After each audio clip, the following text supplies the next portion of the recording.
மனத்தாலும் வாயாலும் நண்பர்களோர் வேணும் இனத்தாரை எல்லாது இறைஞ்சேன் தனத்தாலும் ஏதும் குறைவிலே எந்தை சடகோவன் பாதங்கள் யாமடையப்பட்டது. தேர்ந்த பெருங்கீர்த்தி ராமானுஜம் முனிதன் வாய்ந்த மலர்பாதம் வணங்குகின்றேன். வாய்ந்த பெரும் செந்தமிழ் வேதம் தரைக்கும் வேறாத உள்ளமிட்ட மொய்பால் வளர்த்த இடத்தாய் ராமானுஜம் மிக்க இரணிலையும் மெய்யான் உயிர்களையும் தக்க நெறியும் தலையாரி தொக்கியதும் ஊழ்வினையும் வாழ்வினையும் போதும் குறுகியவோர் யாழின் இசை வேதத்தியல். இதெல்லாம் நம்முடைய நம்மாழ்வார் பல ஆச்சாரியர்கள் முழுமையாக சொல்லப்பட்ட அந்த ஸ்லோகங்கள். அப்படிப்பட்ட பெருமைமிக்க நம்மாழ்வார் பெரிய கடல், அந்த கடலை குளிக்கலாம் என்று ஆசைப்பட்டு அம்மன் எப்படி சொன்னாலும் சமுத்திரத்தை பார்க்கடலை ஒரு பூனை என்ற நம்பிக்கையோடு போவதோ அந்த மாதிரி பெரிய முன்னுமுந்தை நாம் அறிந்த வகையிலே நம்மாழ்வாரை பல பெரியவர்கள் எல்லாம் வியாக்கியானம் செய்துள்ளார்கள். அதில் ராமானுஜர் மகாத் விஷயத்தை பற்றி அவர் வெளியில பாஷையில் எழுதணும்னு ஆச்சார ஆழம் நடக்கிறார்.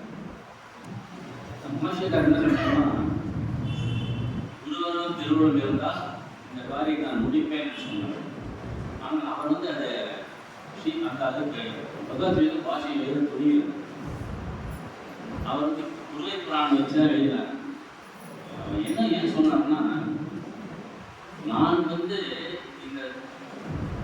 நம்மாழ்வாட திருவள்ளுவருக்கு வியாக்கியானம் எழுதுவதற்கு எந்த விதமான கருத்து கிடையாது. நான் எழுதிவிட்டால் ஏதோ அது எல்லையாக முடித்து விடுவேன் என்று பயம். பின்னால் வரக்கூடிய பல ஆச்சாரங்கள் பல கருத்துக்களை சொல்வார்கள்.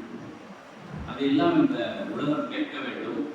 நான் என்னுடைய விளக்கங்களோடு நின்று விடக்கூடாது என்ற ஒரு கருத்தோடு நம்முடைய சிஷியரான குருவருக்கு நம்மாழ்வார். ஆழ்வார்கள் என்று சொன்னாலே நம்மாழ்வார் தான். சிறப்பாக மற்ற ஆழ்வார் சொல்ல வேண்டும் என்று சொன்னால் அவருக்கு பெயர்களை சொல்ல வேண்டும். திருமங்கை ஆழ்வார், குலசேகர ஆழ்வார், பொய்கை ஆழ்வார், பூதத் ஆழ்வார், பேயாழ்வார் என்று அவருடைய பெயரை வைத்து சொன்னாலும் அந்த புதுவாழ்வுகளை ஆழ்வார்கள் என்று சொன்னாலே நம்மாழ்வாரை பற்றி தான் குறிக்கும். ஆழ்வார்கள் என்றால் என்ன அர்த்தம் என்று சொன்னால், இறைவனின் கல்யாண குணங்களிலே ஆழ்ந்தால் பட்டவர்கள். இறைவனுடைய கல்யாண குணங்களிலே ஆழ்ந்தால் பட்டவர்கள். ஆழ்ந்தால் படுவது என்னவென்றால், வேதத்திலே சொல்லப்பட்ட எத்தனுடைய குணங்களை அவருடைய கல்யாண குணங்களை எல்லாம் பக்தியின் மூலமாக அனுபவித்து பகவானை அனுபவிப்பதுதான் ஆழ்ந்தால் படுவது. பகவானுடைய கல்யாண குணங்கள் எல்லாம் ஆழ்வார்கள் அனுபவித்து அந்த அனுபவத்தின் பயனாக தோன்றக்கூடிய எண்ணங்களை எல்லாம் வாசுரங்களாக ஏற்றி இந்த உலகத்திற்கு நன்றி செய்திருக்கிறார்கள். அது அவருக்கு நான் நன்றி சொல்ல வேண்டும். எம்பெருமான் எப்படி இருப்பான் வேலை சொல்றாங்க அப்படின்னா, அதனாலதான் தெரியாத மலைநிலங்கள் தெரிந்து வேதத்தை மறைநிலைகள் தெரிந்தோம் என்றார். வேதாந்தத்தை சொல்லும்போது இந்த ஆழ்வார் பாடல்களை படித்து விட்டுத்தான் வேதத்தில் உள்ள கருத்துக்களை எல்லாம் எங்களால் புரிந்து கொள்ள முடிந்தது அப்படின்றது அந்த வேதாந்த பேசியவருடைய அழகிலே நினைவு சொல்றாரு. எப்பொழுது சதாசர்வ காலமும் இறைவனை நினைத்துக் கொண்டே தன்னுடைய பாட்டியை பாண்டவர்கள் வாழ்வாங்க. அதுதான் அவர் எப்பொழுது புகழ் மாண்டம் சொல்லுபவர்கள் எதுவுமே சுற்றுச்சூழல் எதுவுமே இல்லாமல் ஞானம் பண்ணிக்கமா அழகான அணுகிக்கொண்டே இருப்பதான் பகவான். அதில் ரெண்டு இருக்கு. ஒன்று சேர்க்கை, பிரிவு. பகவானோட சேர்ந்திருக்கும் போது ஒரு மாதிரியாக பிரிந்து போது ஒரு மாதிரியாக இருப்பார். இந்த பக்தியிலே சம்ஸ்லேஷம் விஸ்லேஷம் என்று படங்கள். சம்ஸ்லேஷம் சொன்னால் பொண்ணா இருக்குது, பகவான் என்ன என்பது ஆழ்வார்கள் புஷ்டியாக ராமனுடைய நம்மளோட பாசம் தான் செய்யும்போது ஞானமணி நடந்திருக்கும். அதில் திருமங்கை ஆழ்வாருடைய வாசல்லாம் சிங்கமாக இருக்கும். ஸோ பெருமாள் நினைத்து அவருடைய வாசல்கள் எல்லாம் சேவிக்கும் போது கிருஷ்ணி பகவான் பக்கத்தில் இருக்கான். சில சமயங்களில் பெருமாள் முகம் காட்ட மாட்டார். ரொம்ப இயற்கையாக உண்டு. அப்போ பெருமாளுடைய பிரிவு வரும்பொழுது எப்படி ஒரு தலைவனை பிரிக்கும் போது எவ்வளவு துன்பப்படுகிறாரோ அந்த துன்பங்களை எல்லாம் ஆழ்வார்கள் விடுகிறார். தலைவி எப்படி தலைவனை காணாமல் வேததாமத்தால் துன்பப்படுகிறார், அதை ஆழ்வார்கள் படுகிறார்கள். ஏனென்று சொன்னால் பல சமயங்களிலே ஆழ்வார்கள் தங்களை பெண்களாக பாவித்துக் கொள்வார். நாயகி பாவம் சொல்லுவார். எப்பொழுதுமே நாயகிய பாவத்தை ஆழ்வார்கள்லாம் சிறப்பாக ஏற்றுக்கொள்வார். அது நம்மாழ்வார் முக்கியமாக திருவங்கை ஆழ்வார். நம்மாழ்வாருக்கு பராங்குசன் இருக்கு. பராங்குசன் என்று சொன்னால் பக்தி என்ற அங்குசத்தால் பகவானையே கட்டி கொள்வார். பராங்குசன் அவர் நாயகியாக போகும்போது பராங்குசன் நாயகியாக அழைக்கப்பட்டார். பராங்குசன் நாயகினா நம்மாழ்வார். அதே மாதிரி பரகால நாயகி என்று சொன்னால் திருமங்கை ஆழ்வார். இவர் 2 பேரும் நாயகி வேஷம் போட்டு பெருமாள் பாடிக்கலாம். பெருமாளுக்கு என்ன சொன்னால் அடிக்கடி ரொம்ப காட்ட மாட்டார். காட்சியை கொடுக்க ஏனென்று சொன்னால் இவர்கள் அந்த பிரிவின் போதுதான் அதிகமாக பாட்டுகளை உணர்ச்சியோடு அவர்கள் நிறைய பாட்டுகளை எழுதுவார்கள் என்று சொல்லி குழந்தை அழும்போது அழகாக இருக்கும். பார்த்தீங்கன்னா சிந்தும் போது அழகு. அந்த மாதிரி ஆழ்வார்கள் சிந்த விடுவாங்க. அப்படியெல்லாம் பாட்டுகளை வாங்குவாங்க. அந்த இறைவனுக்கும் அந்த ஆழ்வார்கள் அந்த உறவை சொன்னால் அவனை அழ வைத்து துன்பப்பட வைத்து பாட்டுகளை வாங்குவது. அதனால் இவ்வளவு பாட்டுகள் இவ்வளவு வாசனை நமக்கு தோணின்னு சொன்னால் சம்ஸ்லேஷனில் மட்டும் தோணியதல்ல, விஸ்லேஷத்திலையும் தோன்றினால இவ்வளவு பாட்டுகள். அதனால் பிரிவுகளை காணலாம். இந்த ஆழ்வார்கள் ரிஷிகளை கூட உயர்ந்தவர்களால் கருதப்படுகிறார். காரணம் என்னன்னா ரிஷிகள் ஒரு காட்டில் உட்காந்து ஜபம் பண்ணுவாங்க, தியானம் பண்ணுவாங்க, ஹோமம் பண்ணுவாங்க. சதாசர படம் பகவான் எனக்கு கொண்டு தன் உள்ளத்திலேயே அவர்களை உயர்த்தி கொண்டு தவ கழிவை பெற்று அதன் மூலமாக இறைவனை அடைவார்கள். அவர்களுக்கு சமுதாயத்தை பற்றி ஒரு நோக்கம் இருக்காது. நான் பகவானிடம் செல்ல வேண்டும், தன்னை உயர்த்திக் கொள்ள வேண்டும் என்று அவர்கள் அந்த வழியில் செய்வார்கள். அதனால அவர் அடிக்கடி அரசுகளெல்லாம் அவர்களை அழிக்கிறாங்க. ஆனால் இவர்கள் தவம் கட்டி பணம் எடுத்து விட்டார்கள் சொன்னால் பணம் நம்ம எடுத்து வரது அசுரர்கள் எல்லாம் அவர்களுக்கு துன்பத்தை கொடுப்பார்கள் ரிஷிகள். ஆனால் ஆழ்வார்கள் அப்படி இல்லை.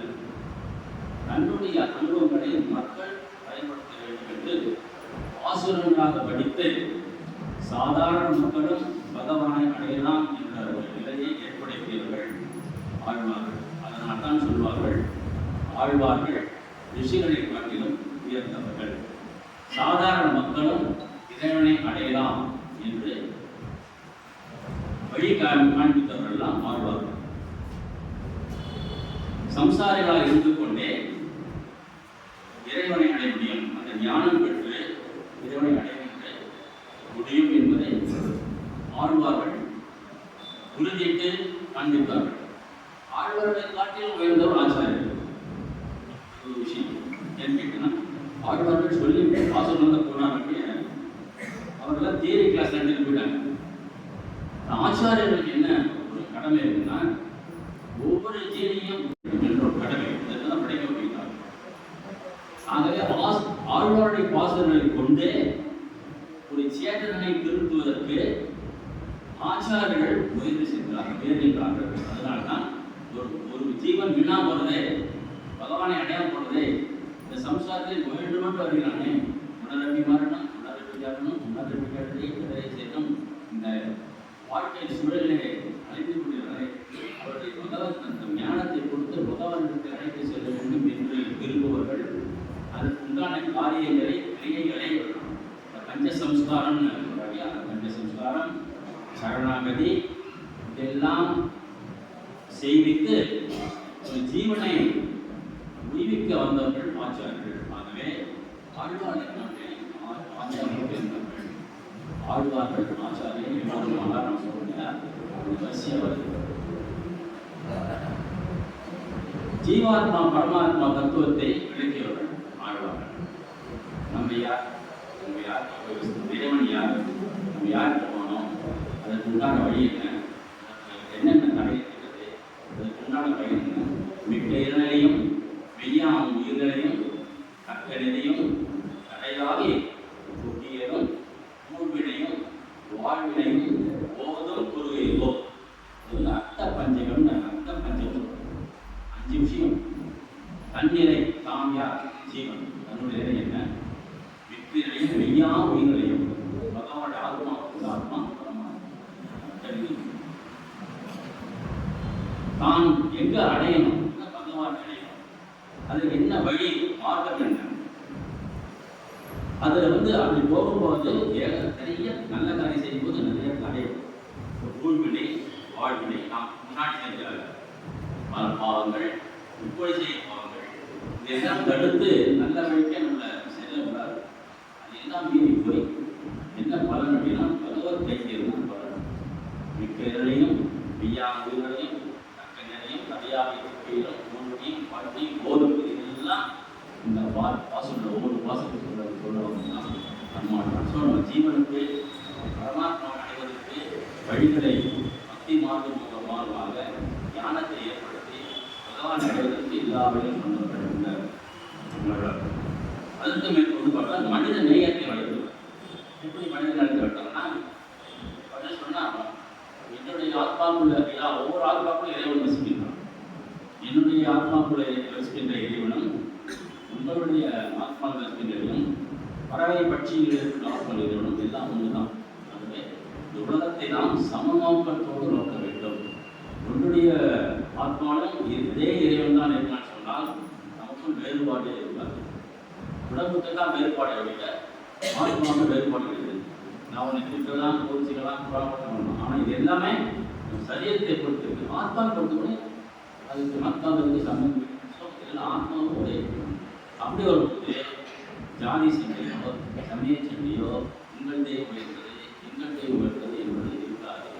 அவை சமய சட்டத்தில் இல்லாத பண்பு வாழ்வார்கள். ஸோ மனித நேயத்தில் தமிழுக்கு மேன்மை அளிப்பது எல்லாம் எல்லாத்தையும் தமிழுக்கு மேன்மை அளித்தவர்கள். நான் கொண்டு மானிடம் பாட மாட்டேன் நினைச்சிருந்தா பல மன்னர்களெல்லாம் பாடி பணம் சம்பாதிச்சிருக்கேன். நான் கொண்டு மானிடம் மாணிவன் பெற்று பெருச்சிக்குள்ளில் வாழ்கையிலே மண்முழங்களை அப்படி நாட்டாளர் இல்லையா, அந்த மாதிரி பணக்கார அரசர்களெல்லாம் பாடி வாய்மை இழப்பதை விட்டு நிரந்தரமான எம்பெருமானை வழங்கி தமிழை வளர்த்தார்கள். பகவானுடைய அருளினால் இவருடைய மக்களுக்கு பிரபந்தங்கள் வந்ததுதான். பகவானுடைய அருளினால் வந்ததால் அருள் செய்தல் என்று இருக்கிறேன். பகவான் அருளினால் பாருங்கள். இந்த பகவான் ஆழ்வார் அர்ச்சாவதாரம் என்று அச்சை என்று சொன்னார். கோயிலே குடிகொண்டு எழுத்தரையும் பெருமான் எம்பெருமான் பகவான் அதான் அர்ச்சாவதாரம். பகவானுக்கு 5 நிலைகள் சொல்வார்கள். ஒன்று பரம், வியூகம், விபவம், அந்தர்யாமி, அச்சை. இது 5 தான். பகவான் எழுத்தர்களுக்கு இடம் இந்த 5 தான். பரம்னா வைகுண்ட நாடு. அங்கே எல்லாம் பகவானுடைய கடைசியில் எல்லாரும் போய் சேர்ந்து அனுபவிக்கிற இடம் தான். விஷ்ணோர் பரம் பதம் சதா வசந்தி சூரையா திதிபட்சுரதம் தத்திப்ராசௌரண்யவோ ஜாகிரவாதம் சஸ்ஸமிங்கதே விஷ்ணோ நிர்பரமம் பதம். அப்படி சுந்தரமன் எல்லாரும் சாமகானத்தில் ஊபான்னு சொல்லி பகவானை பாடிக்கொண்டிருக்கான். அந்த பாடம் அங்கே பகவானுடைய எல்லாத்தையும் அனுபவிச்சு எல்லா ஆத்மாக்களையும் சந்தோஷமாச்சு அனுபவிச்சிருக்கோம். ஆனால் அங்கே ஒன்றும் கிரியை நடக்கிறது. கிரியை நடக்க வேண்டும் சொன்னால் நமக்கு இறங்கி அடுத்த நிலை வருகின்றான் திருப்பார்கடல். அதுதான் வியூகம். வியூகம் என்ன? திருப்பார்கடலை பகவான் திருப்பள்ளியோடு தன்னுடைய காரியத்தை கவனிக்கிறது. அங்கே தான் சிருஷ்டி நடக்கிறது. இந்த உலகத்தை படைக்கிறதான் வியூகத்தில் தான். பிரம்மாண்டை படிக்கின்றான், பல தெய்வங்களை படிக்கின்றான். ஸோ அது வியூகம். அதற்கு அப்புறம் என்னன்னா விபவம். விபவம்னா அப்பப்போ பெறுவாங்க. எங்களை வந்து மனித குலத்தை தர்மத்தை ரட்சிக்க, தர்மத்தை அழிக்க இந்த உலகத்தை இருக்கின்றான், அவதாரம் செய்கின்றான். அவதாரம் என்று சொன்னாலும் மேலிருந்து கீழே இறங்குகிறது. அப்பப்போ பல அவதாரம் இருக்கின்றான். ராமகிருஷ்ண அவதாரங்கள் போன்ற அவதாரங்களை பகவான் இருக்கிறார். 3வது நிலை அது வந்து விபவம். அதுக்கப்புறம் எங்க இருக்காருன்னா அந்தரியாமம். அந்தரியாமம்னா ஒவ்வொருடைய மனசிலும் உள்ளத்திலும் பகவான் குடிக்கிறார். இதைவிட மேலாக சொன்னால் அச்சாரம் கோவில்களை பக்தர்களுடைய வேண்டுகோளுக்கு பக்தருடைய எண்ணப்படி அவரவர்கள் விரும்பும் குருவிலே அவர்கள் சூட்டக்கூடிய பேரிலே இருப்பதும் அச்சாரம். ஸோ நமக்கு எல்லாம் எது போக்கியம் சொன்னால் நம்ம போய் பரமபதத்தை பார்க்க முடியாது, வியூகத்தில் போய் பார்க்க முடியாது, விபவத்தை பார்க்க முடியாது. அந்தரியாமனா ரொம்ப கஷ்டம். தர்மம் தான் பண்ணணும். ரொம்ப எளிதாக கிடைப்பது இந்த அச்சாவதாரம். அப்படின்னா ரொம்ப தாகம் இருக்குது, உடனே தண்ணி குடித்தாலும் உயிர் பட்டு இல்லை. நீ போய் பகவானுங்க இருக்கார் மனம் வந்து போய் அங்கே போயிட்டு அங்கே இருக்க ஆவரண ஜலம் அங்கே இருக்க ஆவரணம் அங்கே போய் அவருடைய தாகத்தை வந்து தேர்த்தி கொள்ளனா இருக்க முடியுமா? முடியாது. அதே மாதிரி வியூகத்தில் பார்க்கடலில் போய் எம்பெருமான் இருக்கார், அங்கே போய் நீ தாகத்தை அடிக்கணும்னா நீ எம்பெருமான் தெரியாது போக முடியாது. அதுவும் சாத்தியம் இல்லை, சாத்தியம் இல்லை. அர்ச்சாவது விபவம் அப்படின்னா காட்டாருன்னு சொல்லுவாங்க இல்லையா, அது காட்டாரு. அப்பப்போ வந்து ஓடி போயிடும். ராம அவதாரம் வந்து அது பண்ணி போச்சு, கிருஷ்ணாவதாரம் பண்ணி போச்சு. அந்த அவதாரத்தில் நீங்கள் பிறந்திருந்தாலும் அதான் அப்படி பார்க்க முடியும், செய்ய முடியும். ஸோ நம்ம அந்த அவதியம் கட்டப்படும். அந்தரியாமை அப்படின்னா தண்ணி இருக்கு, ஆனால் எங்க இருக்குன்னா பூமியில் வந்து ரொம்ப 200 அடி 300 அடி 400 அடி இருக்கு. அந்த கண்ணனை வெட்டி தோண்டி அந்த போரை வச்சு எடுத்து தாகத்தை காய்ச்சிடலாம். நம்ம போய் போர் போட்டா ஆனால் எத்தனை முடியாது. இன்னைக்கு எனக்கு வேணும், ரெடிமேடாக தண்ணி வேணும் குடிக்கிறது. அப்படின்னா மடுவை போர் உள்ளவர்கள் தான் அச்சாவதாரம். கோவிலில் போய் பெருமாள் செய்யணும், எல்லாத்தையும் பெருமாள் செய்யும் போது உடனே தாழ்வா இருந்தா அப்படியே மடுவில் போய் இடத்தை நீர் குடிக்கிற மாதிரி பகவானை சேர்க்கணும். கோவில் போனால் எல்லாரும் ராமர் கோவில், கிருஷ்ணர் கோவில், சமுதிரராஜ கோவில் இருக்கு. இப்படி பல பேர்கள் பகவான். இதுதான் அச்சாவதாரத்துக்கு ஒரு மகிமை. ஆழ்வார்கள் எல்லாரும் அச்சாவதாரத்தை மண்டி கிடந்தார்கள். அச்சாவதாரம் தான் மண்டிக்கிறார்கள். ஏன்னா அவங்களுக்கு வந்து இந்த அச்சாவதாரத்தில் வெளியில் போகிறதுக்கே அவளுக்கு மனசு இல்லை. ஏன்னா எல்லா வந்து எத்தனை அழகோட எத்தனை அழகு, எத்தனை உற்சவங்கள். ஒரு கோயிலில் போனால் இதெல்லாம் வெளியில் காமிக்க முடியுமா? ஒரு கோயில்னா பகவானுக்கு எத்தனை அழகாக பண்ணிக்கிறார்கள், அத்தனை உற்சவங்கள் பண்ணிக்கிறார்கள். காத்தால சுப்பிரபாதம் தாலாட்டு பாடுறாங்க, சாயந்தரம் எத்தனையோ உற்சவம் நடக்குது, அர்ச்சனை நடக்குது, எத்தனை வெளிப்புறப்பாடு நடக்கிறது, எத்தனையோ உற்சவங்கள். பிரம்மோற்சவம், மார்கழி மாத உற்சவம், ஆடி மாத உற்சவம். இதெல்லாம் இப்போ நம்ம பரம்பத்தில் போய் அடைய முடியுமா? முடியாது. இந்த கோயிலுக்கு தான் அடைய முடியும் பார்க்கணும். ஆகவே இதை விட்டு ஆட்சியாளர்கள் ஆழ்வார்கள் வெளியே போக மாட்டாங்க. அதுதான் இச்சுவை தவிர யான் போய் இந்திரலோகமானும் அச்சுவை பெரிதும் வேண்டேன் அரங்கமான. எனக்கு வந்து அந்த வைகுண்ட அனுப்ப வேண்டாம். என்னை எம்பெருமான் கண்ணு கொண்டல் கண்ணனை கோவரனாய் வெட்டை உண்டவாயன் என் உள்ளம் கவர்ந்தான் அன்றகோல் அணியரங்கன் என் கண்களை கண்ட கண்கள் மற்றொன்றை காண எனக்கு வேணாம், வேற ஒன்றும் வேணாம், அனைவருடைய கண்ணை பார்த்துட்டு பெரியவாய கண்கள் என்னை பேரமை செய்தார்கள். நீ அந்த பெரிய கண்ணை பார்த்தோன்னா நீ பாடுறதோ உற்சாகம். இந்த கண்ணை நான் எங்கே போய் பார்ப்பேன், நீ விரும்பியா?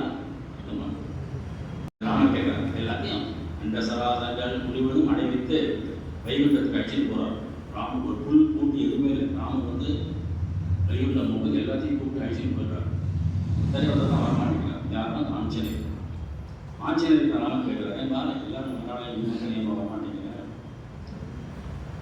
வைகுண்டத்தில் நீங்கள் எப்படி எந்த மாதிரி காட்சி கொடுப்பீங்க?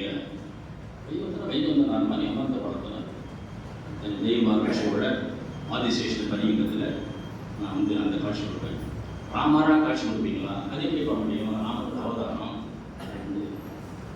அப்படின்னா நான் வரமாட்டேன். ஏன்னா என்னுடைய இதயத்தில் இருக்கிற ராமர் முழுவதும் ராமர் தான். ஆகவே இந்த காட்சியை தவிர நான் எதையும் காண மாட்டேன். உங்கள் வைகுண்டம் எனக்கு வேண்டாம். இங்கே ராமநாமம், அந்த ராமநாமம் கிடைக்குமா? இல்லை, கிடைக்காது. இங்கே வேதங்கள் தான் ராமநாமம் எங்களுக்கு எத்திர எத்திர ரகுநாத கீர்த்தனம் தத்திர தத்த கதவச்ச காஞ்சலி வாஷ்பவாரி பரிபூர்ண ரோச்சனம் மாருதியும் ரமண ராட்சசாந்தகம். எங்கெல்லாம் ராமாயணம் சொல்லப்படுகிறதோ அங்கெல்லாம் ஆஞ்சநேயர் உட்கார்ந்து வாஷ்பவாரி கண்ணில் நீர் மல்கி அந்த ராமாயணத்தை கேட்கக்கூடிய அந்த அழகு, அந்த உணர்வு, அந்த சூழ்நிலை பரம்பத்தில் கிடைக்காததால் நான் பரம்பரம் வரமாட்டேன்னு ஆஞ்சநேயர் சொல்லியிருக்காரு. அதனால் அச்சாவதாரோட விசேஷத்தெல்லாம் ஆழ்வார்கள், அதுவும் ஆழ்வாழி அச்சாவதாரத்தை ரொம்ப ரொம்ப அனுபவிச்சு திருமங்கை ஆழ்வார் தான் 86 திவ்ய செயலுக்கு தன்னுடைய ஆடல்மா குதிரை மூலமாக சென்று ஒவ்வொரு பெருமாளையும் சண்டை போடுறாரு. ஆக்சுவல் சண்டையே போடுறாரு. அவர் வந்து பார்த்தீங்கன்னா பெருமாள் பேச மாட்டேன்னு சண்டையே பண்ணிருக்காரு. அந்த வாதமே ரொம்ப அற்புதமான ஒரு இலக்கியங்கள் தான். அதெல்லாம் பார்க்கணும். மாயவரத்தை பக்கத்தில் இந்தலூர் பெருமாள்கிட்ட சுவாமி போகிறார் திருவங்கியார். அங்கே போனோம்னா 8 மணிக்கு மேலே கராத்தி கூட கதை உடைச்சிடுறாங்க. கதை உடைச்சாலும் பெருமாளுக்கு திருவங்கியாருக்கு இவ்வளோ தூரம் நான் அவங்களை தேடி வந்தேன், சுவாமி இப்படி முகம் காட்டாமல் இருக்குன்னு. ஏப்பா நான் வந்து அர்ச்சாவதாரத்தில் இருக்கேன், எனக்கு ஒரு சட்ட திட்டங்கள் இல்லையா, நான் இப்படி கதை உடைச்சவரை எப்படி காமிக்கணும், அதுக்கு முன்னாடி வேறு ஒன்றும் பண்ணலையான்னு சொல்லிட்டு வாதம் வரேன். நீங்கள் அப்படி பண்ணலையே வாதம் வந்து நீ இப்போ எனக்கு காட்சி கிடைக்கிறேன்னா உன்னை பற்றி எப்படி சொல்லுவாங்க, உன்னை மேன்மையை பற்றி எப்படி சொல்லுவாங்க, நீ அங்கேயே தான் உன்னை பற்றி யார் சொல்லப்படுறாங்க. பெருமாள் பகவானுக்கே இந்த மாதிரி குணம் கீழே தாழ வந்து தன்னுடைய சௌலபியத்தையும் எளிமையும் காட்டுவதால் தான் பகவானுக்கே மதிப்பு. நீ அங்கே உட்காந்து யார் இன்னும் உங்களை வந்து இப்போ மதிக்க போகிறான், நீ வந்து முகனோடு 5 ஆனோம், சுத்தியனோடு 60 ஆனோம், விபீஷனோட 7 சொல்லி எங்களை அணைச்சிட்டு போகிற பற்றியா, அப்போதுதான் உனக்கு பெரிய உன்னுடைய சௌலபியமும் சௌசியமும் உனக்கு கொடுக்கக்கூடிய பெருமை பரத்துவத்தில் கிடைக்குமா? ஆகவே நீ வந்து இதெல்லாம் பார்க்காம என்னோட பேசணும். ஆழ்வார் உண்மையாக சண்டை போடுறார். அச்சாவதாரத்தில் ஈடுபட்டவர் ரொம்ப இப்படி ஒரு ஆழ்வார்கள் குளத்திலே நடந்தவர் தான் நம்மாழ்வார். நம்மாழ்வார் வந்து எல்லாருக்கும் முதுக்கிளி என்று சொல்வாங்க. நம்மாழ்வார் இளங்கிளி திருமங்கை ஆழ்வார், முதுகிளி வந்து நம்மாழ்வார். இவர் வேளாளர் குளத்திலே பிறந்தவர். திருக்குறுகூர் என்ற ஸ்தலத்திலே பிறந்தவர். வைகாசி விசாக நட்சத்திரத்திலே தோன்றியவர். காரிமாறர் அவருடைய தந்தை பெயர், உடையநங்கை அவருடைய தாயார் பெயர். இந்த அவருக்கு குழந்தை இல்லைன்னு ஒரு வருத்தமாக இருந்தது. இதுவரும் பெருமாள் பக்தர்கள் திருக்குறுங்குடி என்ற ஊரில் போய் பெருமாள்கிட்ட பிரார்த்தனை பண்ணுறாங்க. இப்போ பெருமாள் அனுகிரகம் பண்ணி உங்களுக்கு ஒரு குழந்தை கட்டி பார்க்கறதுக்கும் என்னுடைய அம்சமாகவே பிறக்கணும் சொல்கிறாங்க. ரொம்ப சந்தோஷப்பட்டு அந்த சரியான காலத்திலே அந்த ஒரு குழந்தை ஆண் குழந்தை பிறக்கின்றது. மிகவும் மகிழ்ச்சி அடைகின்றார்கள் தாயரும் தந்தையும். ஆனால் அந்த மகிழ்ச்சி வெகு நேரம் நீடிக்கவில்லை. ஏனென்று சொன்னால் அந்த குழந்தை பிறந்தவுடன் சாதாரண குழந்தை போல அழாமல், கண் விழிக்காமல், பால் குடிக்காமல் மௌனமாக கம்பெனியாக இருந்தது.